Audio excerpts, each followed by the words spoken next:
Plus B plus C একত্রে কত দিনে করবে বলেছে? একত্রে করবে বলেছে 40 দিনে।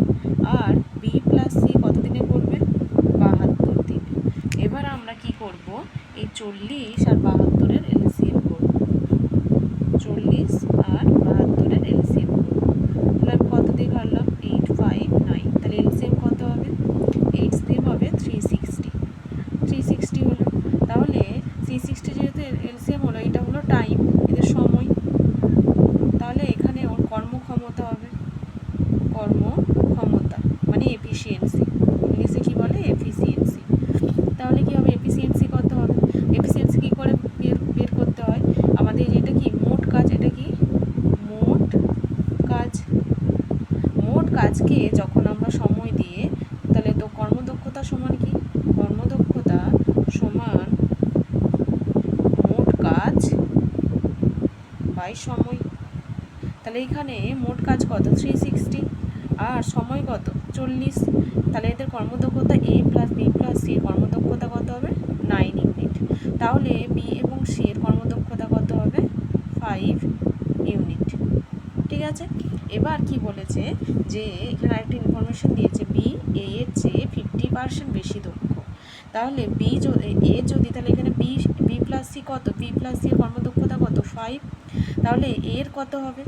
এর তাহলে কত হবে? এ প্লাস বি প্লাস সি এর যদি 9 হয় আর বি প্লাস সি এর যদি 5 হয়, তাহলে এর কর্মদক্ষতা কত হবে? এর কর্মদক্ষতা কত হবে? এর কর্মদক্ষতা হবে 9 - 5 = 4 ইউনিট, তাই তো? তাহলে বি এর কর্মদক্ষতা কত হবে? বি এর কর্মদক্ষতা কি বলেছে? এর চেয়ে 50% বেশি। 50% মানে কি? 1/2। তাহলে দুইয়ের থেকে ওর 1 বেশি, তাহলে কত হবে? 3/2। বেশি বলেছে 2, তার সাথে আরও 1 যোগ করে দিলাম 3/2। তাহলে কত হবে? 2 × 2 = 4 = 6 ইউনিট, তাই তো? এবার কি বলেছে?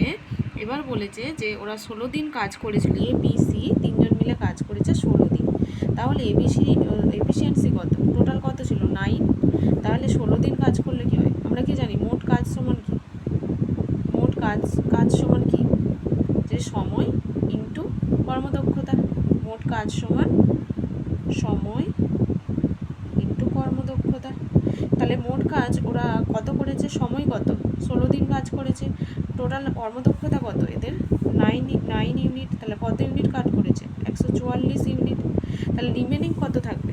রিমেনিং কত কাজ বাকি আছে ওদের? টোটাল যদি 360 হয়, তাহলে ওরা এবিসি কাজ করেছে কত? 144। তাহলে 360 থেকে 144 বাদ দিলাম, কত হলো? তাহলে 260 ইউনিট বাদ পড়লো, এই বাদ অবশিষ্ট থাকলো। তাহলে এবার কোশ্চেনে কি জানতে চেয়েছে? যে বি একা অবশিষ্ট কাজ কত দিনে শেষ করবে? তাহলে অবশিষ্ট কাজ কত হলো? 216 ইউনিট। আর বি এর কর্মদক্ষতা কত? 6 ইউনিট। তাহলে বি কত দিনে কাজ করবে অবশিষ্ট কাজ? বি শেষ করবে 216/6, তার মানে কত? 36 ডেতে শেষ করবে। এখানে যে বি কততে শেষ করবে, মানে টাইম মানে কি? এখানে যদি এই সূত্রটাই মোট কাজ সমান সময় ইন্টু কার্য, এই কর্মদক্ষতা, এখান থেকেই পুরো সব ফর্মুলাটা আসছে। আমরা যখন সময় বের করব তখন মোট কাজ বাই কর্মদক্ষতা হবে, আবার যখন কর্মদক্ষতা বের করব মোট কাজ বাই সময় হবে।